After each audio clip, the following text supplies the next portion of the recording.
بسم اللہ الرحمن الرحیم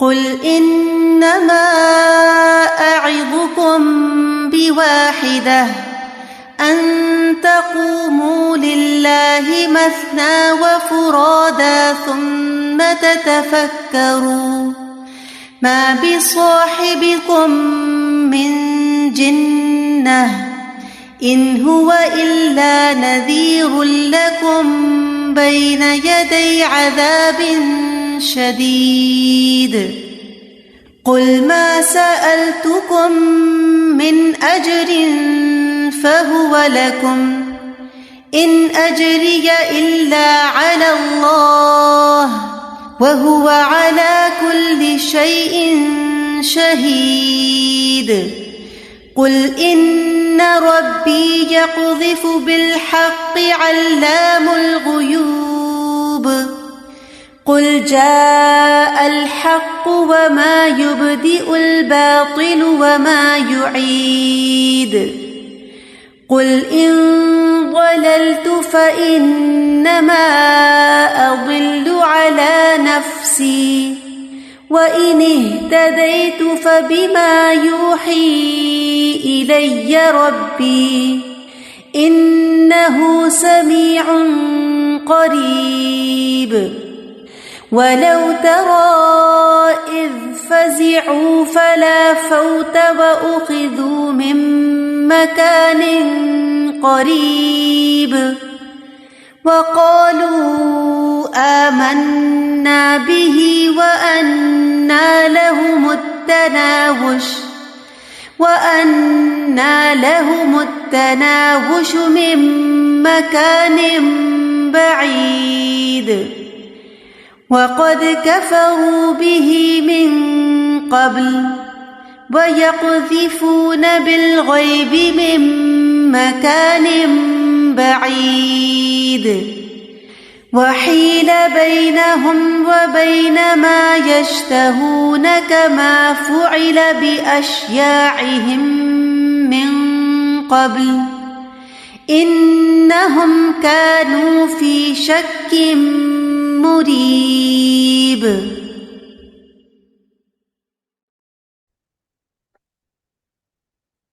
نحمده ونصلي على رسوله الكريم اما بعد فاعوذ بالله من الشيطان الرجيم بسم الله الرحمن الرحيم رب اشرح لي صدري ويسر لي امري واحلل عقدة من لساني يفقهوا قولي واجعل لي وزيرا من اهلي رب زدني علما اللهم فقهنا في الدين الہی آمین ثم آیا نمبر 46 سے آج کا ہمارا لیسن ہے سورت سبا قل انما اعظکم بواحدہ.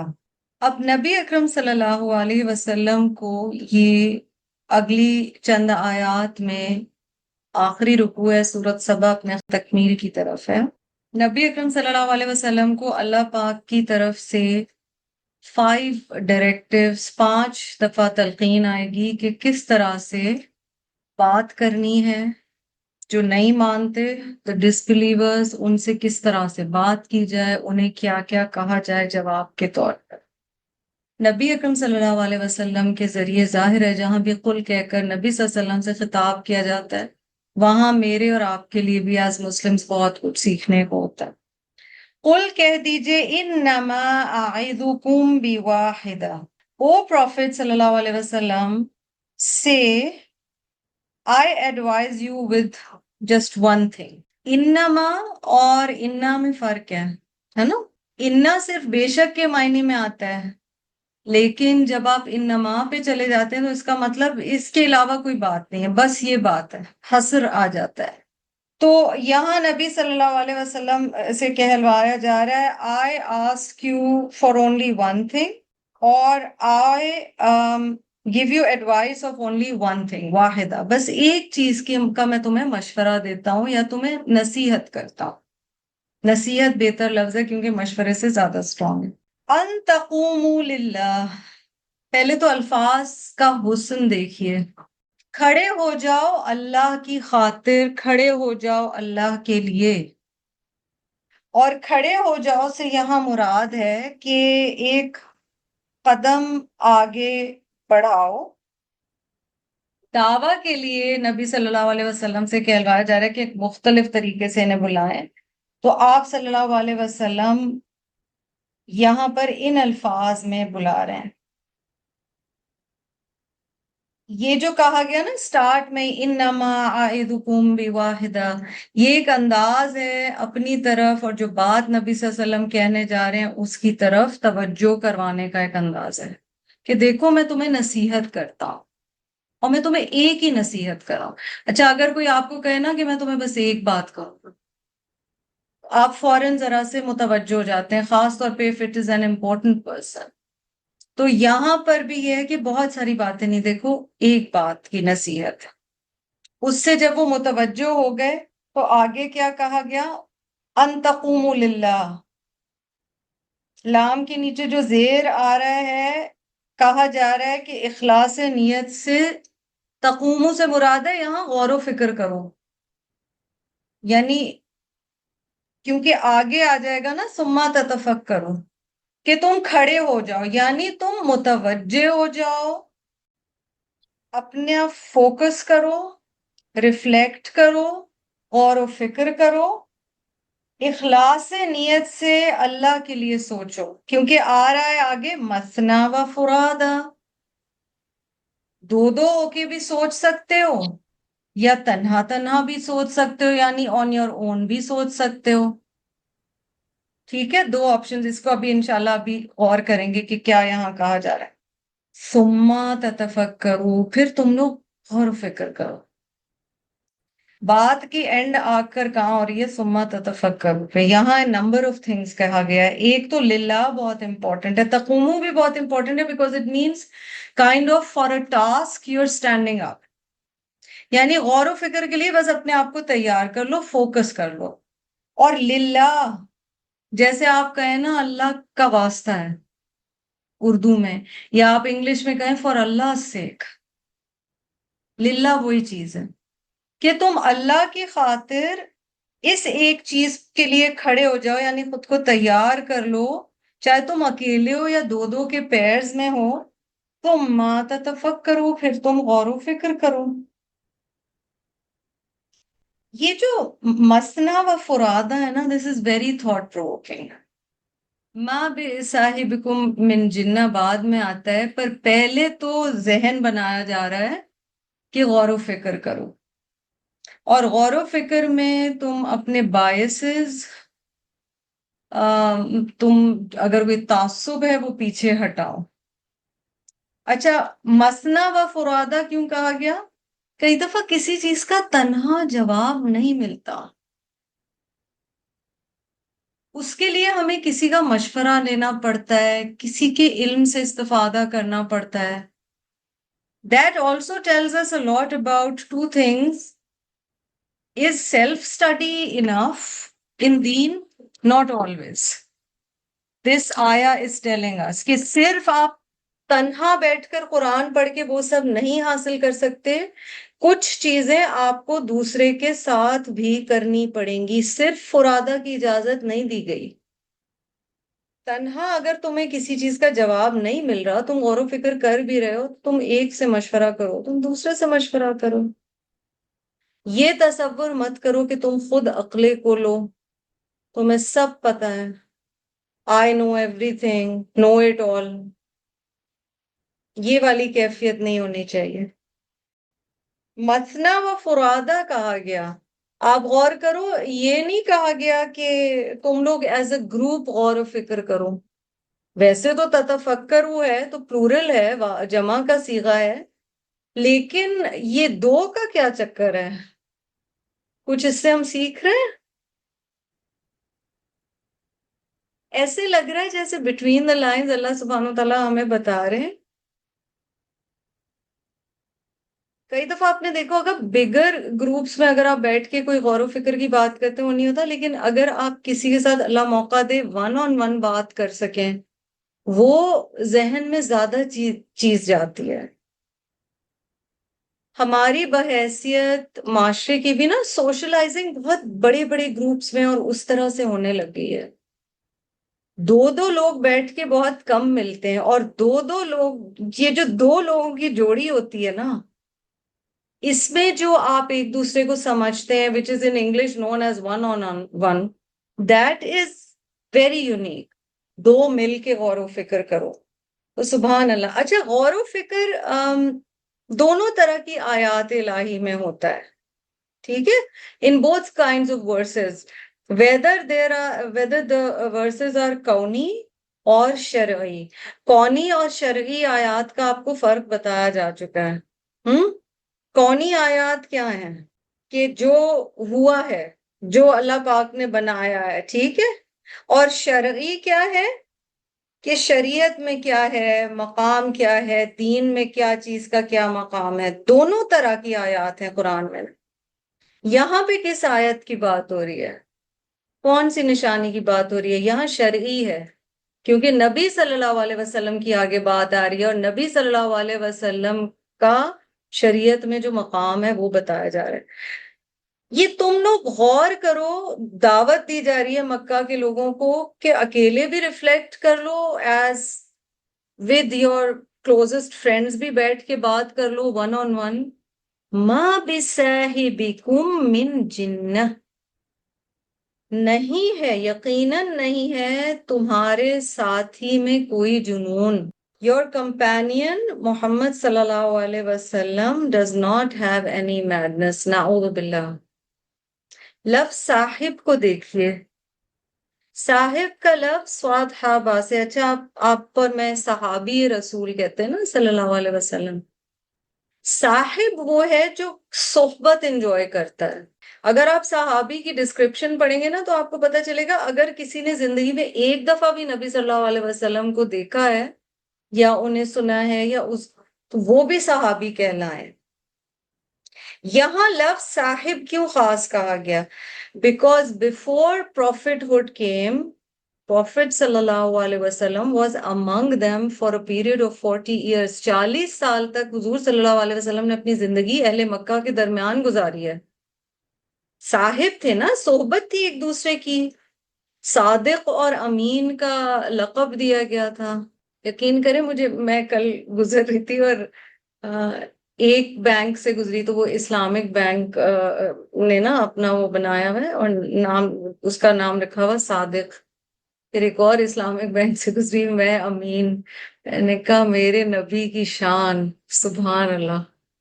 No originality, even to today, centuries later, to try to prove, look, we are reliable, we are doing the Islamic thing. You need his attributes. اپنا تو کچھ ہے ہی نہیں. سبحان اللہ، بندہ قربان جائے. یہاں بھی کہا جا رہا ہے ماں بھی صاحبکم من جنہ، جس کو تم ہمیشہ کنسلٹ کرتے تھے. مکہ کے جو بڑے بڑے فیصلے تھے ان میں نبی صلی اللہ علیہ وسلم سے کنسلٹ کیا جاتا تھا. He was somebody who was known for his wisdom, for his fairness, for his adl, for his honesty. His life before prophethood is also exemplary. وہ مثال تھے. 25 سال کی عمر سے لے کر 40 سال کی عمر تک وہ اپنے سے 15 سال بڑی خاتون کے ساتھ زندگی گزارے، بلکہ 50 سال کی ایج تک تقریباً، جب تک حضرت خدیجہ رہی. اینڈ دین جو ان کی آنےسٹی تھی، ان کی انٹیگریٹی تھی. وہ واقعہ آپ کو یاد ہے نبی اکرم صلی اللہ علیہ وسلم کا، کہ ایک شخص بازار میں وعدہ کر کے جاتا ہے کہ میں ابھی واپس آتا ہوں. نبی صلی اللہ علیہ وسلم کہتے ہیں کہ میں ویٹ کر رہا ہوں.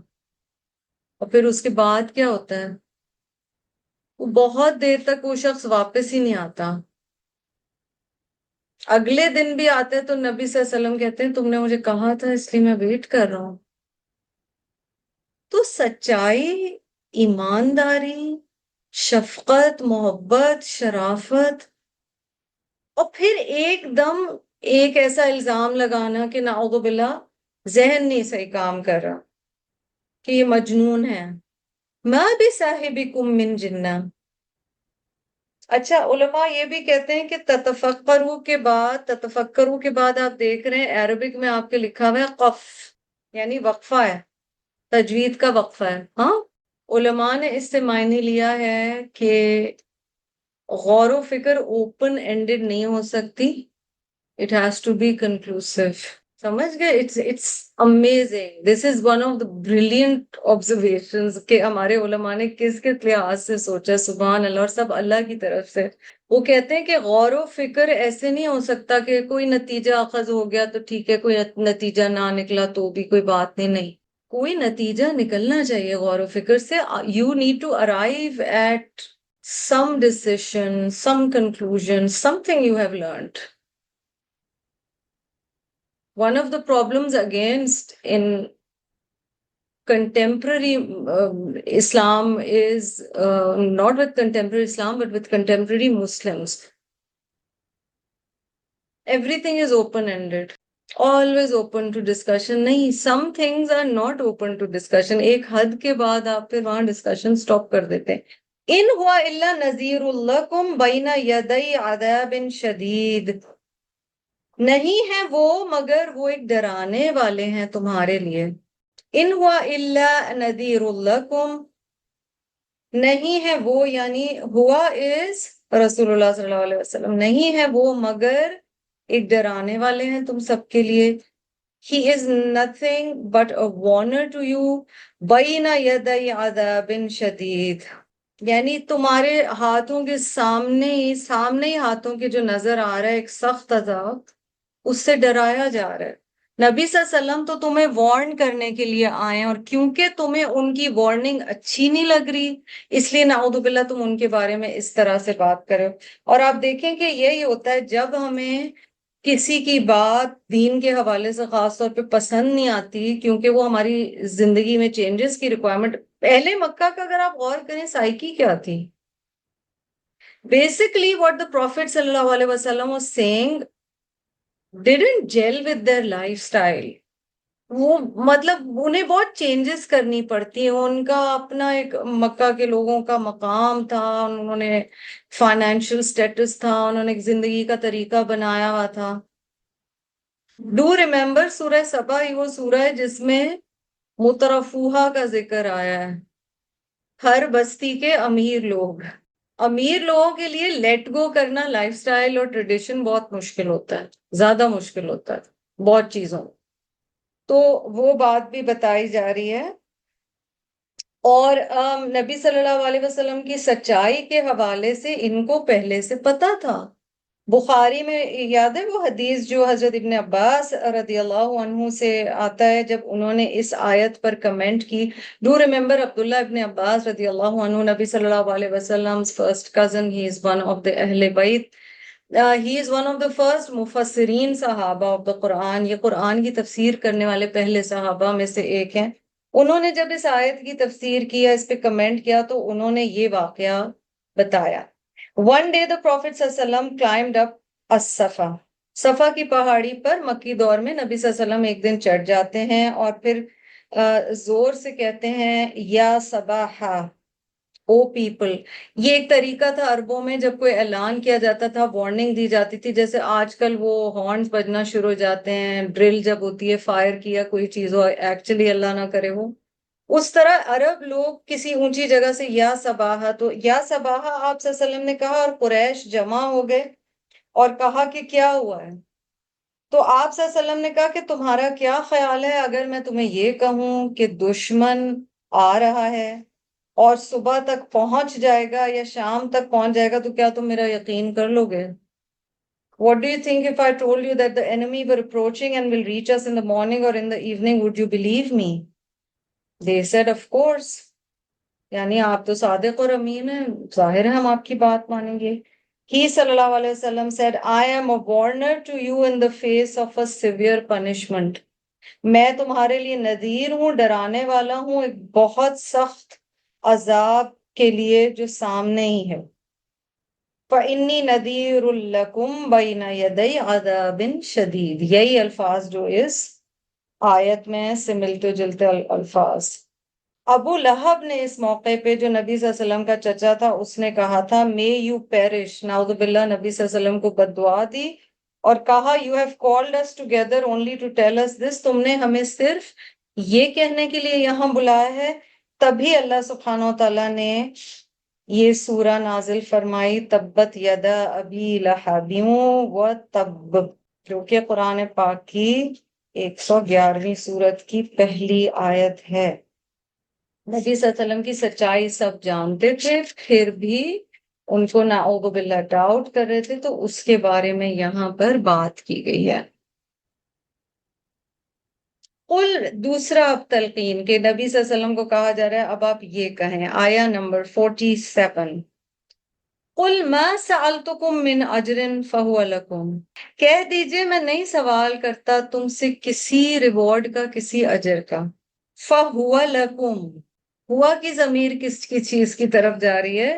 جو نبی صلی اللہ علیہ وسلم خدمت انجام دے رہے تھے، جو نبی صلی اللہ علیہ وسلم ان کو سکھا رہے تھے، کہ یعنی میں جو تمہیں کہہ رہا ہوں، فہو لکم، یہ سب تمہارے ہی فائدے میں ہے، یہ نصیحت تمہیں ہی فائدہ پہنچائے گی، لکم، تمہارے لیے یہ سب، مجھے تمہیں یہ سب بتانے سے کیا فائدہ پہنچ رہا ہے؟ مجھے کیا دنیاوی فائدہ پہنچ رہا ہے؟ نبی صلی اللہ علیہ وسلم فرما رہے ہیں کہ ان سے کہلوایا جا رہا ہے کہ آپ کہہ دیجئے میں آپ سے اس کام پہ کوئی اجر تو نہیں مانگ رہا، ان اجریہ الا علی اللہ، یہ ضرور ہائی لائٹ کیجئے، ہر شخص جو دین کا کوئی بھی کام کرے، چھوٹا بڑا، چاہے کسی کو چھوٹی سی چیز سکھانی ہے، کوئی چھوٹی سی خدمت ہے، کوئی بڑا کام ہے، ان اجریہ الا علی اللہ، اجر اللہ کے ذمہ ہے، بندہ تو کچھ نہیں دے سکتا، نہیں ہے میرا اجر مگر علی اللہ، اللہ کے ذمہ ہے، my reward is only due from Allah، وَهُوَ عَلَى كُلِّ شَيْءٍ شَهِيدٌ، اور اللہ سبحانہ وتعالیٰ ہر چیز پر نگہبان ہیں، گواہ ہیں، and he is witness over everything۔ ابھی اللہ سبحانہ وتعالیٰ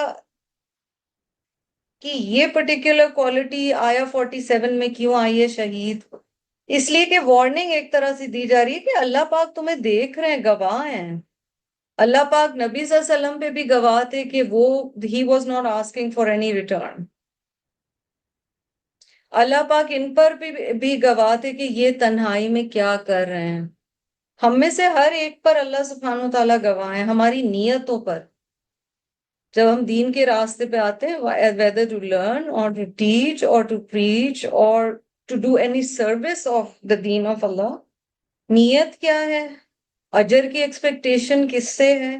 ان اجریہ الا علی اللہ، اجر صرف اللہ سبحانہ و تعالیٰ کے ذمہ، اور وہ بہترین اجر دینے والے، بندے کیا اجر دیں گے؟ اس آیت سے یہ ایک سوال ضرور نکلتا ہے، کسی بھی ایسے نیکی کے کام کا رزلٹ ہم کس سے ایکسپیکٹ کرتے ہیں؟ نبی صلی اللہ علیہ وسلم کہہ رہے ہیں یہ تاکہ ان کو یقین ہو جائے نبی اکرم صلی اللہ علیہ وسلم کے خلوص کا۔ Prophet صلی اللہ علیہ وسلم was saying this so that his sincerity is something that they believe in, that I don't want anything from you۔ میں اور آپ اس سے کیا سیکھیں گے؟ پہلی تو ہم نے یہ کئی دفعہ یہ بات کی ہے کہ کیا کوئی سیلری یا کوئی مال ایکسپیکٹ کیا جا سکتا ہے دین کی سروس پہ؟ اس میں آئی ہوپ کہ اب تک ہم کلیئر ہو گئے ہوں گے۔ سب سے پہلے تو اخلاص نیت ضروری ہے، اور اگر کسی کی کوئی مجبوری ہے، اس کا کوئی اور سورس آف انکم نہیں ہے، اور اس نے اپنی ساری زندگی دین کے کام کے لیے وقف کر دی ہے، اس میں خیال اس چیز کا رکھنا ہے کہ یہ ریگولر جابز کی طرح نہیں ہوتا۔ اگر ہائپوتھیٹکلی ویسے تو پریفرڈ ہے کہ کچھ نہ لیا جائے، اور اگر کسی کی مجبوری ہے اور اسے لینا پڑ رہا ہے، تو ایک تو جو دے رہے ہیں پیسے وہ جج نہ کریں اسے کہ یہ فری میں کیوں نہیں کر رہا، اور اگر اگلا کر رہے تو یاد رکھیں یہ ریگولر جاب کی طرح نہیں ہے۔ ریگولر جاب سے کس طرح سے مثلاً کمپیئر کیا جا سکتا ہے؟ ریگولر جاب میں اگر آپ کو کوئی پیسے نہیں دے سکتا ان ریٹرن، تو آپ وہ کام چھوڑ دیتے ہیں، بیکاز آپ کر ہی پیسے کے لیے رہے ہیں، آپ کے کمرشل کنسرنز ہیں۔ اس میں آپ وہ کام نہیں چھوڑتے، آپ کرتے رہتے ہیں till they can not just for money. پھر یہ ہے کہ اگر کوئی کمی بیشی ہو جائے تو علماء کہتے ہیں عوض کا کانسیپٹ رکھے ہیں جو دین کی خدمت کرو. یعنی اگر آپ، اور یہ میرے آپ کے لیے بھی ہے ایز either ٹیچرز اور لرنرز آف دین، اگر کسی وجہ سے کوئی چیز مس ہو گئی، میں بھی اس دفعہ سیکھ رہی تھی، دوبارہ تفسیر پریپئر کر رہی تھی، عوض کا کانسیپٹ بہت امپورٹنٹ ہے کہ مثلاً آپ نے ایک ذمہ داری اگر کہا ہے کہ میں یہ کام کروں گی اور آپ کسی وجہ سے اس دن نہیں ہو سکے، آپ میک اپ کریں، آپ بعد میں اس کا سبسٹیٹیوٹ دیں، آپ اس دن کی کلاس کے بجائے کسی اور دن وہ خدمت انجام دیں، کیونکہ آپ نے کمٹ کیا ہے اور آپ اس دن وہ کام نہیں کر پائے ہیں. کیونکہ پیسے نہیں مل رہے ہوتے تو کئی دفعہ ہم سوچتے ہیں اچھا چلو یہ نہیں ہوا تو کوئی بات نہیں. اچھا اگر جاب ہوگی، آپ زیادہ دن مس کریں گے تو تنخواہ کٹے گی. یہاں کوئی تنخواہ تو کاٹنے والا بیٹھا نہیں ہے، لیکن کمٹمنٹ تو آپ کر چکے ہیں، تو اپنی کمٹمنٹ پوری کرنا تو عوض کا کانسیپٹ ہے، یعنی making up for any thing you may have missed.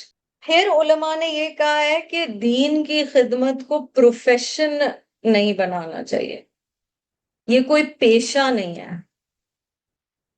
مثلا مردوں کو نہلانا پیشہ نہیں ہے، دعویٰ کرنا یا قرآن سکھانا پیشہ نہیں ہونا چاہیے. کوشش کریں کہ کسی اور طریقے سے کمائی ہو رہی ہو. یاد رکھیں جتنا کم دنیاوی ریٹرن اور خاص طور پہ کیش کے فارم میں ایکسپیکٹ کریں گے یا لیں گے، اتنا زیادہ انشاءاللہ کام خالص ہوگا.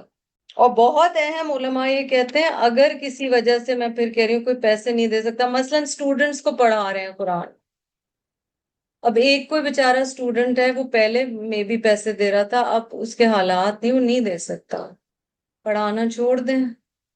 نہیں، اللہ اس کی برکت سے پتہ نہیں کیا کیا لے آئے گا. کرتے رہیں جو کر رہے ہیں، یہ اللہ مواقع دیتا ہے، بہت رحمت ہے.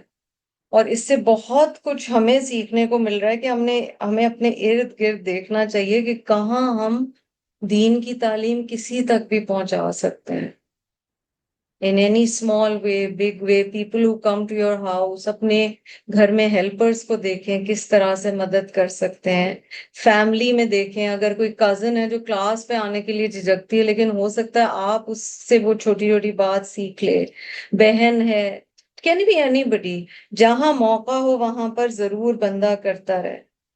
اور میرے اور آپ کے لیے جو سیکھ رہے ہیں، ہم جیسے لوگ جو بیسکلی سیکھ ہی رہے ہیں، انہیں بھی اپنی نیت کے اخلاص کے لیے ضرورت ہے ایک دو چیزوں کو چیک کرنے کی اس آیت کی روشنی میں. ان اجریہ الا علی اللہ، اس میں صرف مال مراد نہیں ہے. کیا مجھے ہر دفعہ قرآن سیکھنے پر ایکنالجمنٹ چاہیے؟ ہمیشہ کوئی میری تعریف کرے؟ کیا میں تعریف کے بغیر بھی اللہ کے دین کا کام کرتی رہوں گی؟ کیونکہ زندگی میں تو بہت ساری چیزیں آئیں گی نا. کبھی بندہ، فار ایگزامپل استاد ہیں، آپ نے جس استاد سے پڑھنا شروع کیا، میں نے اور بہت سارے لوگوں نے، ان سے ہم خوش قسمت تھے جس استاذہ سے سیکھا. اب وہ اپنے سفر پہ زندگی کے کہیں اور ہیں، ہم کہیں اور ہیں. اب نہیں ہے پریز، کوئی اکنالجمنٹ نہیں ہے، تو کیا کام کرنا چھوڑ دیں؟ یہ کام تو ہم اپنے لیے کر رہے ہیں، تو ہم اپنی آخرت کے لیے کر رہے ہیں. اور اگر وہ استاد یا مینٹور کہیں وہ ادھر ادھر ہو جائے گا تو کیا آپ سیکھنا چھوڑ دیں گے؟ نہیں. نیت کا خلوص اور اخلاص بہت زیادہ ضروری ہے. اور جیسا کہ میری استاذہ ایک بہت پیاری بات کہتی تھی، اس پہ غور ضرور کیجیے گا. اس آیت کی تفسیر میں آسمانی مقاصد سامنے رکھیں، زمینی مقاصد نہیں. So your ambitions have to be vertical, not horizontal. Anything on this earth is basically horizontal. لوگ تعریف کریں. ٹیسٹ فار ایگزامپل بیسکلی کیا ہوتے ہیں؟ ایک تو وہ کچھ رولز ہوتے ہیں کسی کلاس کے سیکھنے کے طریقے کے، دوسرا آپ کی ایک ریویژن کا طریقہ ہوتا ہے. مارکس ملے نہیں ملے، I am not saying that you be, آپ کو اپنی غلطیوں پہ ضرور ریفلیکٹ کرنا چاہیے، یا بحیثیت اسٹوڈنٹ بحیثیت ٹیچر ہم سے جہاں سلپس ہو جائیں کہ جی نیکسٹ ٹائم میں یہ مسٹیک نہیں کروں گی، مجھے اس دفعہ پتہ چل گئی. بٹ دین نیت تو خالص ہونی چاہیے نا. ریویژن ہے بیسکلی، دیٹس دا پرپس. ڈرتے ہیں ہم کئی دفعہ اسٹوڈنٹس ڈرتے ہیں ٹیسٹ دینے سے کہ مارکس کم آئے تو کیا ہوگا. کیا ہوگا؟ کچھ بھی نہیں ہوگا. اور اس کے بارے میں یہ نہیں کہہ رہی کہ اتنے کیجول ہو جائیں کہ کوشش آپ نے اپنی اگر پوری کوشش کی ہے اور دعا کی ہے اللہ پاک مجھے اس علم پر عمل کرنا میرے لیے آسان کر دے اور میں نہ بھولوں، باقی ڈزنٹ میٹر. سو اپنی ہمیں نیتیں اسٹوڈنٹس اینڈ ٹیچرز آف دین بھی اللہ پاک اب کل کو اسٹوڈنٹس جو ہیں وہ تعریف کرنا چھوڑ دیں. اور یہ ہوتا ہے اب، ظاہر ہے ایک اگر اسٹوڈنٹ آپ کے ساتھ 10 سال سے پڑھ رہا ہے یا 20 سال سے، وہ اب آپ کی تعریفیں تو نہیں کرے گا. وہ شروع کے 2-4 مہینے میں کرے گا، اس کے بعد اگر نارمل پروگریشن ہے تو وہ بس کر دے گا نا. وہ بھی نہیں چاہے گا کہ استاد کے لیے بھی ایک چیلنج ہو نفس کا. تو کیا ہم پڑھانا چھوڑ دیں؟ تو ہمیں اپنی نیتوں کو بہت زیادہ خالص رکھنے کی ضرورت ہے، جو یہاں نبی صلی اللہ علیہ وسلم سے کہلوایا گیا.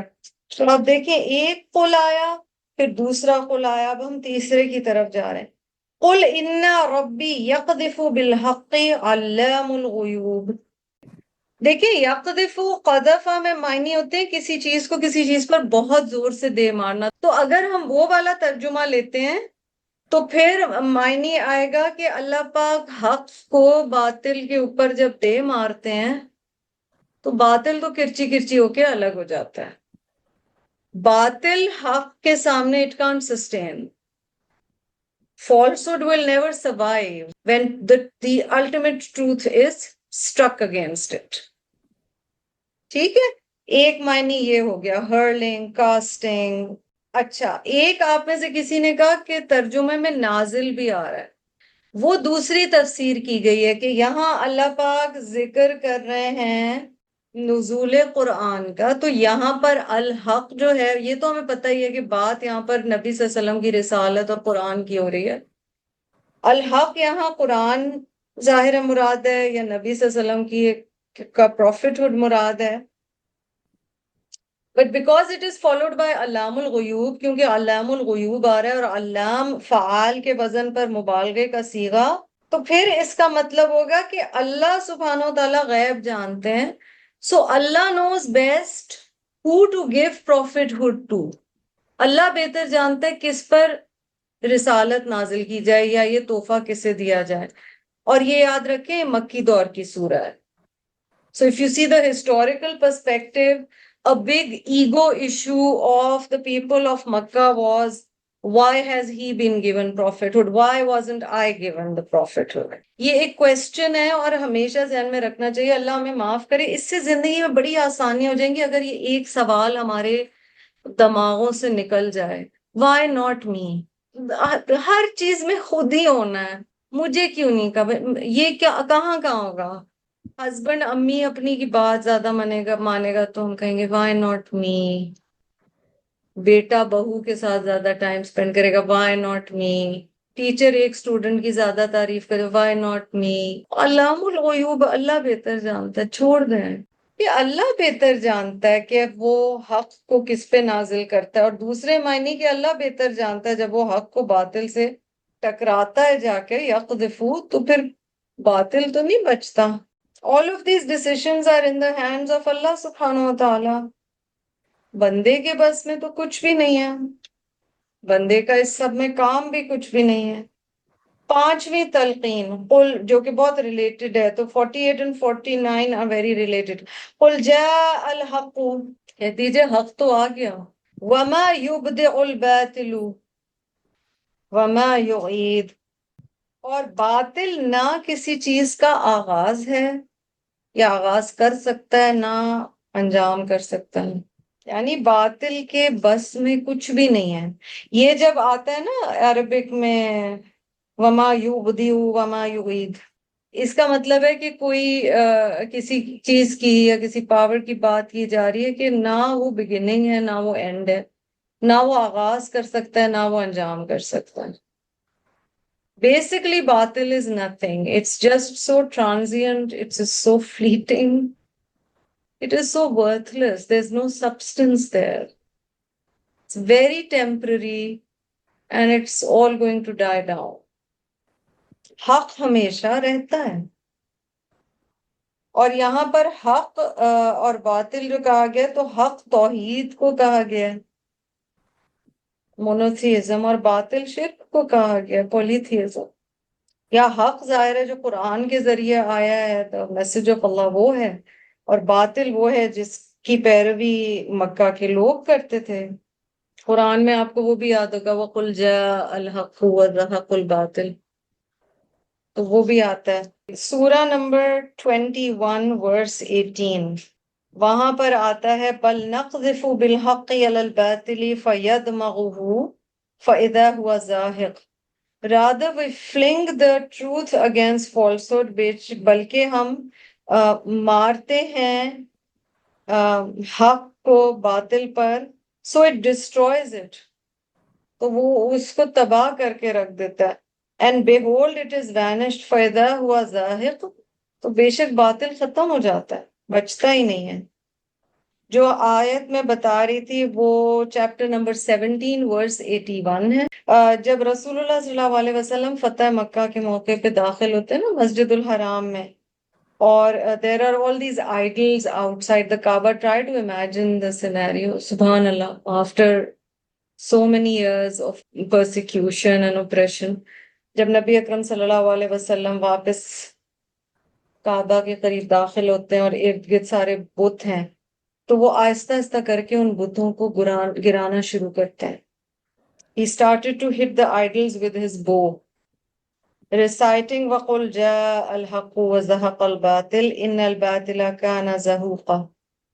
And say the truth has come and the falsehood has vanished. Surely the falsehood is ever bound to vanish. اور پھر حدیث میں یہ بھی آتا ہے کہ یہ بھی آپ صلی اللہ علیہ وسلم نے پڑھا قُلْ جَاءَ الْحَقُّ وَمَا يُبْدِئُ الْبَاطِلُ وَمَا يُعِيدُ، جو ہم یہاں پر پڑھ رہے ہیں. اور یہ حدیث بخاری، مسلم، ترمذی اور النسائی میں آئی ہے. تو سبحان اللہ، بتایا جا رہا ہے کہ تم ایک لاسٹ بیٹل، یہ جنگ تم ہار ہی جاؤ گے، کیونکہ حق کا سامنا باطل کبھی بھی نہیں کر پاتا. قل، اب 5ویں تلقین، قل کہہ دیجئے، ان ضللت، lots for us to learn in this ayah، اگر میں رستے سے بھٹکتا ہوں، فَإِنَّمَا أَدِلُّ عَلَى نَفْسِي، ہائی لائٹ کر لیں آیت پلیز، تو بے شک وہ بھٹکنا میرے اپنے اوپر ہے، یعنی میری ذمہ داری ہے. نبی صلی اللہ علیہ وسلم سے کہلوایا جا رہا ہے ایک طرح سے جواب دینے کے لیے، کیونکہ اتنا زیادہ وہ آپ صلی اللہ علیہ وسلم کو کہہ رہے تھے. تو نبی صلی اللہ علیہ وسلم کہہ رہے ہیں کہ اگر دیکھو اللہ نہ کرے میں غلط راستے پہ ہوں، تو اس کا جو رزلٹ ہوگا، اس بھٹکنے کا جو نتیجہ ہے وہ بھی میرے اوپر ہے، اور وجہ بھی پھر میں ہی ہوں. وَإِنِ اهْتَدَيْتُ، اور اگر تو مجھے ہدایت مل گئی ہے، اگر میں صحیح ہوں، if I am right, if I am guided، فَبِمَا يُوحِي إِلَيَّ رَبِّي، تو وہ اس لیے ہے کہ اللہ نے میری طرف وحی کی. آپ دیکھ رہے ہیں کریڈٹ کسے دے رہے ہیں رسول اللہ صلی اللہ علیہ وسلم. Credit for hidayat and for everything good that we may do is always Allah.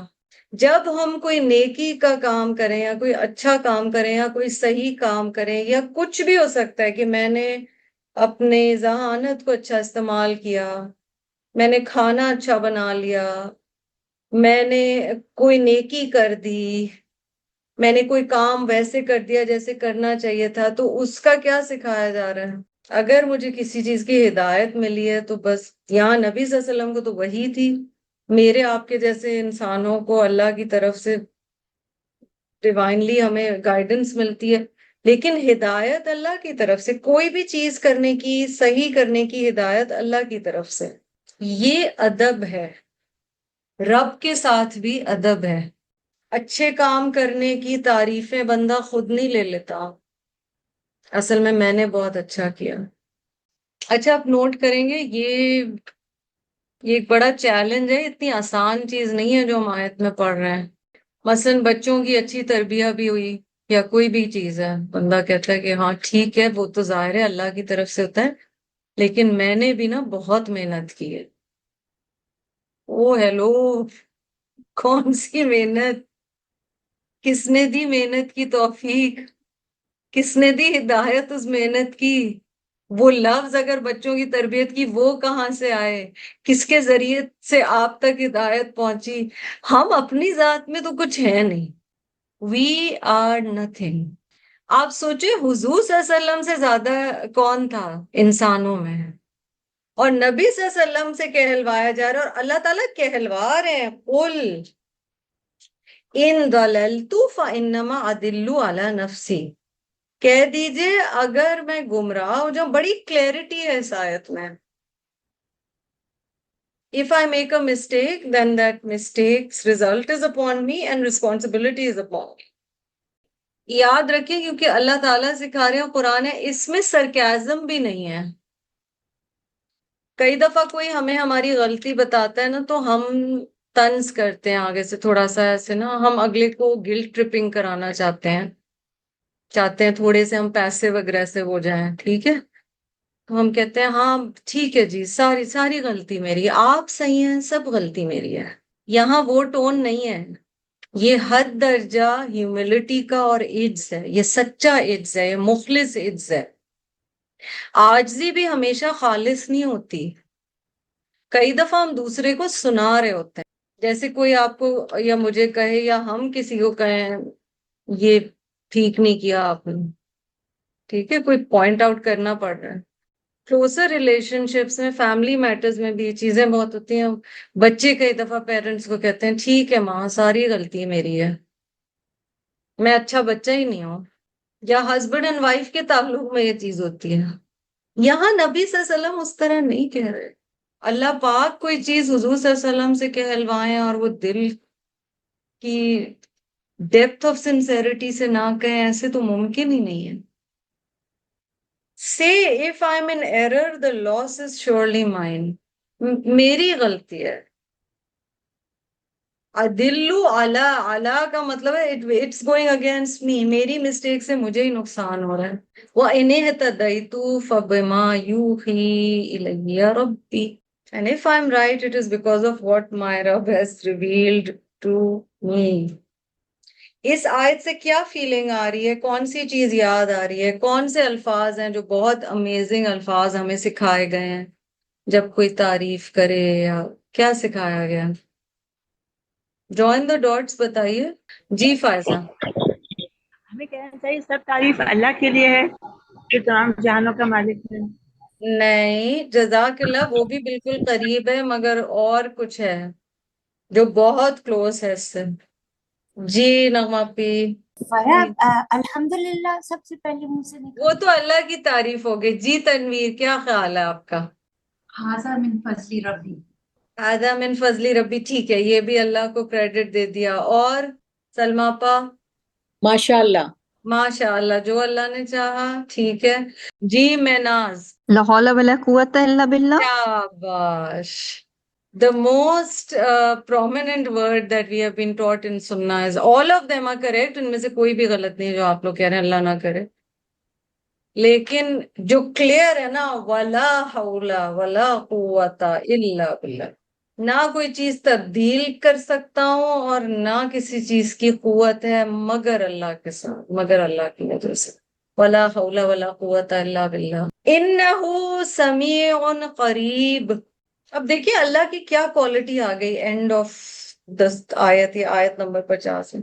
بے شک اللہ تعالیٰ سننے والا بھی ہے اور قریب بھی ہے. وہ سب کچھ سن رہا ہے. Surely he hears all and is very close, always all near, always all hearer. سبحان اللہ. اور یہ سماعت دو طرح کی ہے. ایک ہے سماعت اجابت، ٹھیک ہے. سماعت کا مطلب ہے ہیئرنگ، ٹھیک ہے. سو ون وے اللہ ہیئرز از اجابت، جواب سے ہے، یعنی اللہ پاک نے سن بھی لی آپ کی دعا یا پکار اور اللہ نے جواب بھی دیا. اللہ ہمیشہ ہی جواب دیتا ہے، پر دعا کی قبولیت کے ایک سے زیادہ طریقے ہیں. So there's more than one ways a dua is accepted. That's what we know. اور دوسرا ہے سماعت ادراک، سن لیا. قبولیت ضروری نہیں ہے، یہ انسانوں میں بھی ہوتا ہے. ہیئرنگ اور لسننگ کا فرق ہمیں پتہ ہے.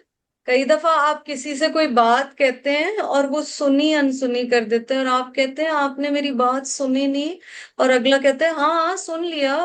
کبھی یہ ہوتا ہے کہ آپ کو باقاعدہ محسوس ہوتا ہے پوری طرح سنا ہے، ایبزارب کیا ہے، اور وہ توجہ کے ساتھ جواب دے رہے.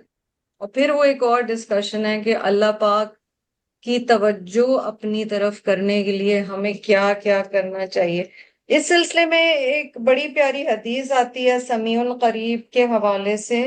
النسائی نے بھی اس حدیث کو لیا ہے، حضرت ابو موسیٰ کی حدیث ہے یہ، جو دونوں صحیحین میں بھی آتی ہے.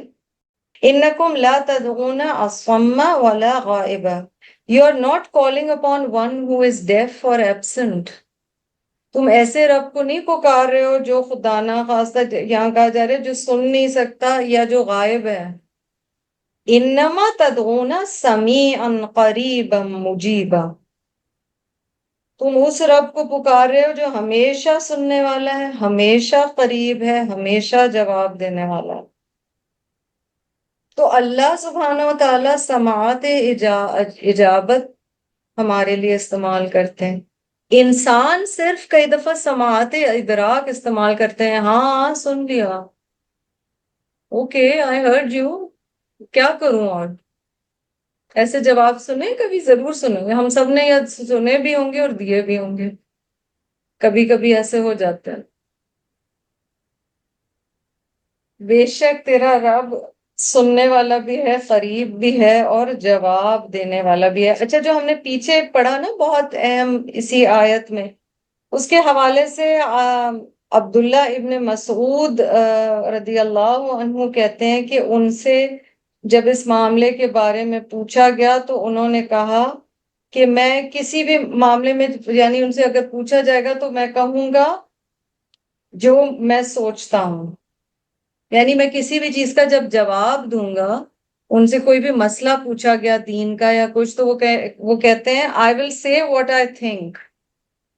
جو مجھے صحیح لگے گا وہ میں کہوں گا. And if it is correct then it is from Allah. اگر میں صحیح بات کہہ رہا ہوں تو اللہ کی طرف سے ہے.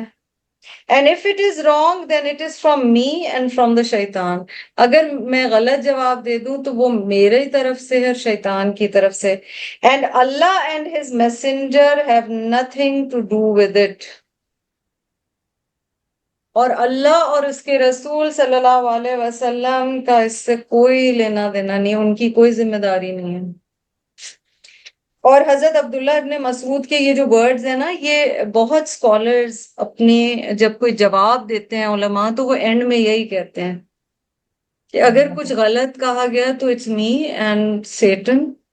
اللہ اینڈ رسول صلی اللہ علیہ وسلم have nothing to do with it. They are not responsible for the wrong that I am uttering. اور میں پھر کہہ رہی ہوں، یہ اس طرح نہیں کہا جاتا جی جی میں ہی سب سے بری ہوں، میں نے غلط کہا ہے، آپ صحیح ہیں. یہ اور طریقہ ہے، یہ والا نہیں ہونا چاہیے. Humility has to come from within. وَلَوْ تَرَىٰ إِذْ فَزِعُوا.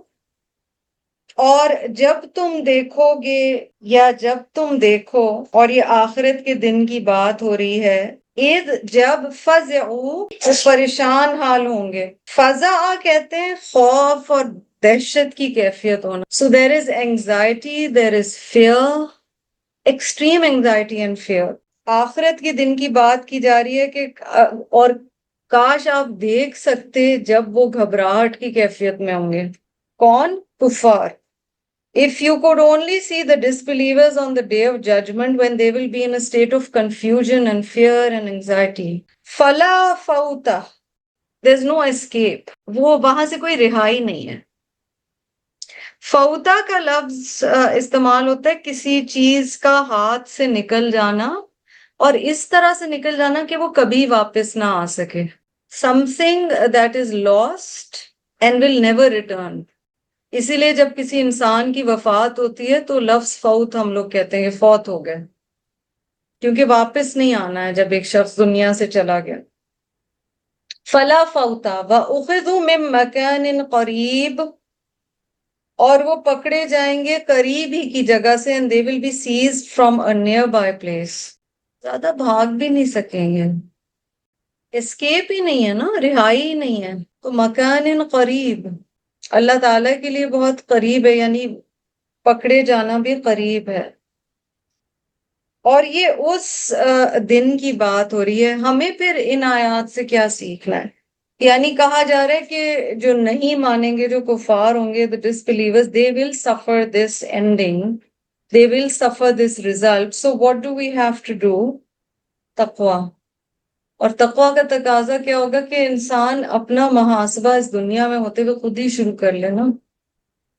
We start with self accountability and we start checking where am I going wrong. Surah Sabah is coming to an end. Remember the connection between blessings and gratitude and the results of ingratitude.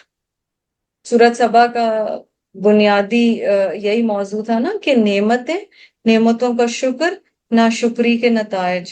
علم اور دین کا علم بھی بہت بڑی نعمت ہے اور اس کی بھی ناشکری نہیں ہونی چاہیے. آپ نے دیکھا بیچ میں رزق کی بات ہوئی کہ اللہ جس کے لیے چاہے رزق پھیلا دیتا ہے، جس کے لیے چاہے کم کر دیتا ہے. پھر خیر الرازقین.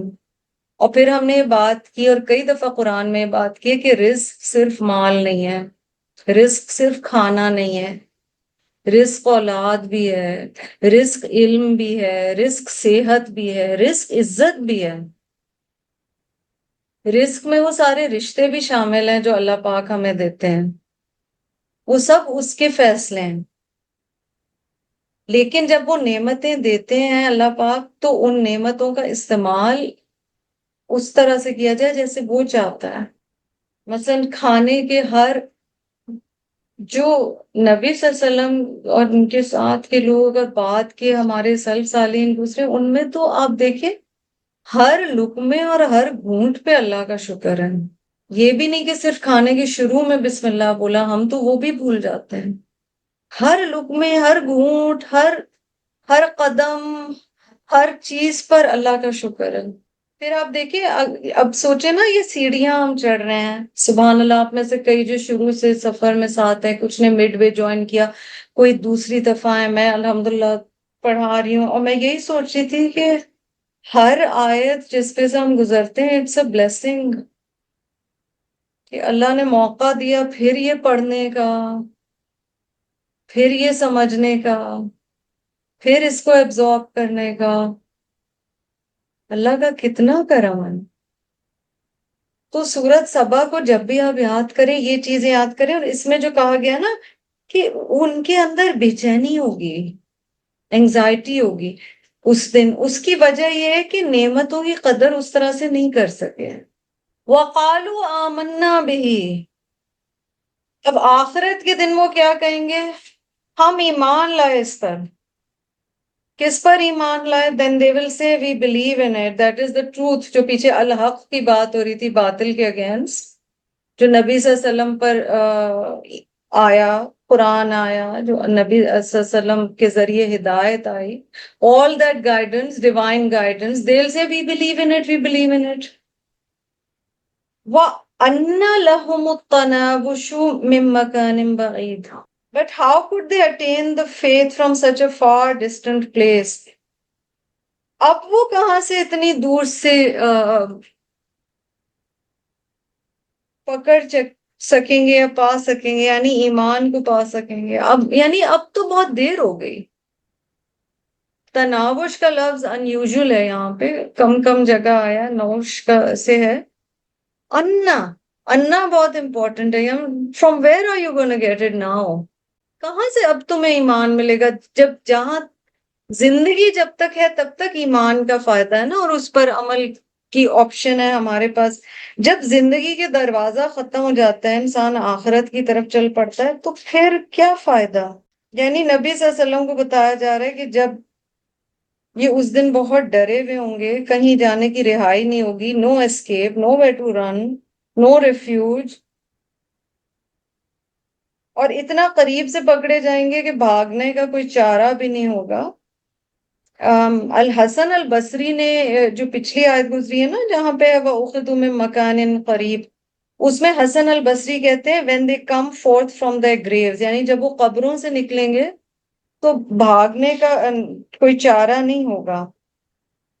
اور وَقَالُوا آمَنَّا بِهِ کے بارے میں ہے کہ مطلب وہ کہہ رہے ہوں گے ہم اللہ پر یقین لائے، فرشتوں پر، کتابوں پر، رسولوں پر، آخرت پر. لیکن اس دن بہت دیر ہو چکی ہوگی. یہ جو دور کی بات کی گئی نا مکان بعید، اس میں ابن کثیر کہتے ہیں they are so far removed from the place where it could be accepted from them. یعنی اب وہ اس نہج سے، یعنی دنیا کی زندگی سے بہت دور آ چکے ہیں جہاں ایمان لانا واقعی فائدہ دیتا. اب تو ایمان لانا بہت فائدہ نہیں دے گا، یعنی آخرت بھی گزر گئی. یہ تو یوم جزا کی بات ہو رہی ہے نا، تو برزخ بھی گزر گیا، دنیا بھی پیچھے رہ گئی. اب یہ دوبارہ قبروں سے جی اٹھائے گئے. یہ جب اٹھے تو کہہ رہے ہیں ہم ایمان لائے، ہم ایمان لائے. اب تو وہ ایمان لانے کا جو ٹائم تھا وہ بہت پیچھے رہ گیا. اب وہ اس چیز کی خواہش کر رہے ہیں جو اب ان کے بس میں نہیں ہے. وَقَدْ كَفَرُوا بِهِ مِن قَبْلِ، اور یقیناً انہوں نے اس کا کفر کیا تھا اس سے پہلے. یعنی جب ٹائم تھا ان کے پاس کہ وہ ایمان لائیں تب تو انہوں نے کفر کیا، جھٹلایا. They had disbelieved in it before. وَيَقْذِفُونَ بِالْغَيْبِ مِن مَّكَانٍ بَعِيدٍ، اور انہوں نے غیب کو دور پھینک دیا تھا، یعنی غیب پر ایمان نہیں لائے تھے جب وہ دور کی جگہ پہ تھے، یعنی جب وہ دنیا کی زندگی میں تھے جو ابھی سے بہت دور ہے. اور وہی مکان بعید پچھلی آیت میں بھی دنیاوی زندگی کے لیے آیا ہے اور اس آیت میں بھی ارتھلی لائف کے لیے آیا. That in their life on earth they had kind of cast away and hurled away belief in غیب. تب وہ غیب پہ ایمان کو بہت دور پھینک چکے تھے جب وہ دنیا کی زندگی میں تھے. میرا اور آپ کا چیلنج کیا؟ اچھا آپ دیکھ رہے ہیں کہ آیات کی تفسیر بہت مشکل نہیں، مگر مکی سورہ میں آپ کو ترجمے پہ آن پوائنٹ رہنا پڑے گا. یہاں پر آپ دیکھیے کہ کہا جا رہا ہے کہ اس دن بھی جب یہ جی اٹھیں گے تو وہ وقت بہت پیچھے گزر چکا ہے جہاں یہ توبہ کر سکتے تھے. اور یہ اس وقت غیب پر ایمان نہ لائے جب یہ مکان بعید میں تھے، یعنی جب یہ دنیا کی زندگی میں تھے. تب انہوں نے they never believed in the unseen. جب غیب پر ایمان نہیں لائے، آخرت پر ایمان نہیں لائے، تو اب انہیں ایمان لانا فائدہ نہ دے گا. آخری آیت سورہ کی وَحِيلَ بَيْنَهُمْ وَبَيْنَ مَا يَشْتَهُونَ، اور ایک آڑ آ جائے گی ان کے درمیان اور اس کے درمیان جس کی وہ خواہش کیا کرتے تھے. A barrier will be ہیلا، حولا، ٹھیک ہے. there's literally a barrier. A barrier will be placed between them and what they desired to have. جو ان کی خواہشات تھیں اور وہ خود، ان کے درمیان ایک آڑ ہے. ما یشتہون کوئی عام خواہش نہیں ہے، یہ شہوت سے ہے نا. اور شہوت کس قسم کی خواہش ہوتی ہے؟ ایک لفظ ہے خواہش، ایک لفظ ہے شہوت. شہوت وہ خواہش ہے جس کی طرف آپ کھچے چلے جاتے ہیں چاہے آپ کی نیت ہو یا نہ ہو. یہ جو ساری لو پوئٹری ہے نا، یہ ساری شہوت کے بارے. کچے دھاگے سے کھچے آئیں گے سرکار میرے ہاں. یہ جب آپ کھچ کے کسی طرف جاتے ہیں اور آپ کا کوئی مطلب آپ نے کوئی نیت نہیں کی کہ میری یہ خواہش ہو، آپ برداشت ہی نہیں کر پا رہے، وہ خواہش اتنی اسٹرانگ ہے. دیٹ از شہوہ. یہ کیسی خواہش ہے؟ یہ شدید خواہش ہے. قتادہ رحمہ اللہ کا قول ہے, there's a quote by him, ریب اور شک سے بچو. تو ان کے اور ان کی خواہش کے درمیان ایک آڑ رکھ دی گئی. اب اس کے کئی علماء نے مختلف معنی لیے ہیں. قتادہ اور مجاہد کہتے ہیں کہ ان کی خواہش کیا تھی؟ ان کی خواہش یہ تھی کہ کوئی دوبارہ جی اٹھنا نہیں ہے. سمجھ گئے؟ ہم نے تو لفظ خواہش سنا, ہمارا دماغ کہیں اور ہی چلا گیا. قتادہ اور مجاہد کچھ اور کہہ رہے ہیں. وہ کہہ رہے ہیں کہ ان کا یہ ماننا کہ کوئی نہ دوبارہ جی اٹھنا ہے, نہ جنت ہے نہ جہنم ہے, یہ صرف باتیں ہیں. یہ انہوں نے مطلب سوچا ہوا تھا. وَحِيلَ بَيْنَهُمْ وَبَيْنَ مَا يَشْتَهُونَ. تو السدی کہتے ہیں اس سے توبہ مراد ہے. وہ کیا چاہتے تھے؟ توبہ چاہتے تھے. یعنی انہیں اس وقت توبہ کا موقع مل جائے, لیکن اب توبہ کا ٹائم جا چکا ہے. یعنی ان کے اور ان کی توبہ کی خواہش کے بیچ میں ایک آڑ, there'll be a barrier, it's too late. اور پیچھے آیا نا کہ وہ کہہ رہے ہیں ہم ایمان لائے اس کے ساتھ. تو الحسن البصری, الضحاک اور دوسروں نے کہا ہے this means faith. یعنی اب وہ ایمان لانا چاہ رہے ہیں, لیکن ایمان لانے کا جو وقت تھا یا ایمان لانے کا جو چانس تھا, اس کے اور ان کے درمیان بیریئر ہے. مجاہد کا خیال ہے کہ اس کا مطلب ہے دنیا, دولت, آسائشیں اور لوگ. یہ ہے جو ان کی شہوت ہے. اور وہ جو دنیا میں ساری نعمتیں تھیں جو یہ چاہتے تھے, ان کی زندگی صرف اس کے گرد تھی, ان سب کے درمیان اور ان کے درمیان اب ظاہر ہے آخرت شروع ہو گئی ہے, تو there's a barrier. ویلتھ بھی کام نہیں آ رہی, وہ رشتے بھی کام نہیں آ رہے, وہ آسائشیں اور لگژریز بھی کام نہیں آ رہی. The correct view is that there is no contradiction between the two views. یعنی یہ جو مختلف آراء ہیں, رائے ہیں علماء کی, اس میں کوئی اختلاف نہیں ہے. A barrier will be set between them and what they desire in this world. یعنی دنیا میں جو ان کی خواہشات تھیں, شہوتیں تھیں, اور جو آخرت میں ان کے اب ظاہر بیچ میں ایک آڑ آ گئی ہے جب وہ دنیا سے چلے گئے. And what they seek in the hereafter will be denied from them. یعنی آخرت میں بھی جس چیز کی یہ خواہش کر رہے ہیں وہ بھی انہیں نہیں ملے گی. یعنی کہا جا رہا ہے کہ ان کے بیچ میں اب آڑ آ گئی ہے. کما فعل بأشیائهم من قبل, as was done with the similar people before them. اشیاءہم یہاں پر عین ہے, ٹھیک ہے, تو یہ اشیاء کہیں شیئن سے آپ نہ لے لیجئے گا, یہ اشیاء میں عین ہے, یہاں پر گروپس مراد ہے. شیعہ جیسے گروپ کو کہتے ہیں, تو اشیاء, ٹھیک ہے. جس طرح ان سے پچھلے جو گروہ تھے ان کے لیے بھی یہی ہوا کہ جب وہ اس دنیا سے چلے گئے تو بیچ میں ایک آڑ آ گئی, اسی طرح ان کے لیے بھی بندے کا جب سانس رکا, سمجھے, بیچ میں آڑ آ گئی, تو جو کچھ اس دنیا میں جو کچھ خواہشات ہیں وہ پیچھے رہ گئی. انہم کانوا فی شک مریب. اصل سارا مسئلہ کیا تھا؟ بے شک وہ بے چین کر دینے والے شک میں مبتلا تھے. For they were indeed involved in a misleading suspicion that made them restless. سورۃ البقرہ میں آتے نا ذالک الکتاب لا ریب فیہ, اور وہ کس قسم کا شک ہے؟ وہ شک ہے جس سے آپ بے چین ہوتے ہیں. Doubt creates restlessness, anxiety. تو یہاں پر ہم قتادہ رحمہ اللہ کا یہ قول دیکھ رہے ہیں جس میں انہوں نے کہا ہے ریب اور شک سے بچو, بے چین کر دینے والے شک اور ڈاؤٹ سے بچو. جو شک میں مرے گا وہ اسی حال میں اٹھے گا.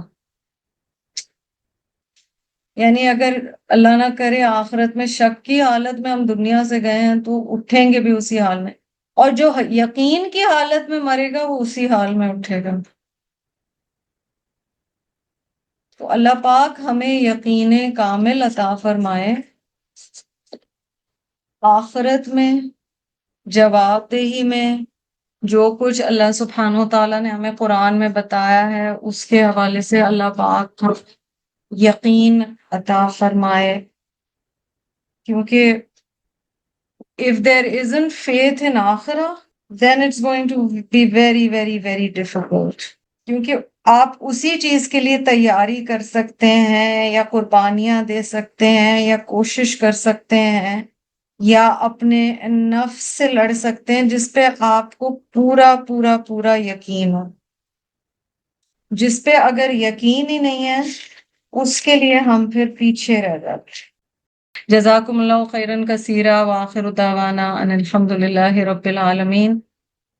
اللہم احسن عاقبتنا فی الامور کلہا واجرنا من خزی الدنیا وعذاب الآخرہ، رب ارحمہما کما ربیانی صغیرا، ربنا هب لنا من ازواجنا وذریاتنا قرۃ اعین واجعلنا للمتقین اماما، ربی اوزعنی ان اشکر نعمتک التی انعمت علی وعلی والدی وان اعمل صالحا ترضاه وأصلح لي في ذريتي إني تبت إليك وإني من المسلمين فاطر السماوات والأرض أنت ولي في الدنيا والآخرة توفني مسلما والحقني بالصالحين۔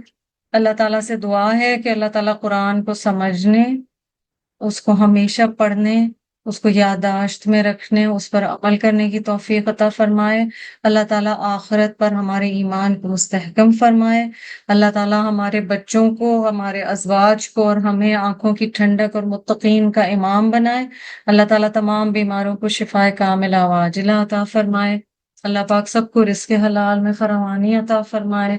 جو دنیا سے پیارے چلے گئے اللہ پاک ان سب کی اور تمام مؤمنین کی مغفرت فرمائے۔ اللہ پاک خاص طور پہ حنا کے والد کی مغفرت فرمائے، ان کے آگے کے درجات آسان کرے۔ رخسانہ آنٹی کے لیے خاص شفا کی آسانی کی دعا ہے۔ کسی کے بھی پیارے کوئی دنیا سے چلے گئے سب کے لیے بہت دعا ہے کہ اللہ پاک ان کے راستے آگے کے آسان کرے اور جنت میں ہمیں ہمارے پیاروں سے دوبارہ ملائے۔ اللہ پاک اپنی رحمتیں اور عافیتیں ہم پہ نازل فرمائے، آمین یا رب العالمین۔ انشاءاللہ اگلی دفعہ ملاقات ہوگی۔ سبحانک اللہم و بحمدک نشہد ان لا الہ الا انت نستغفرک و نتوب الیک۔ السلام علیکم و رحمۃ اللہ وبرکاتہ۔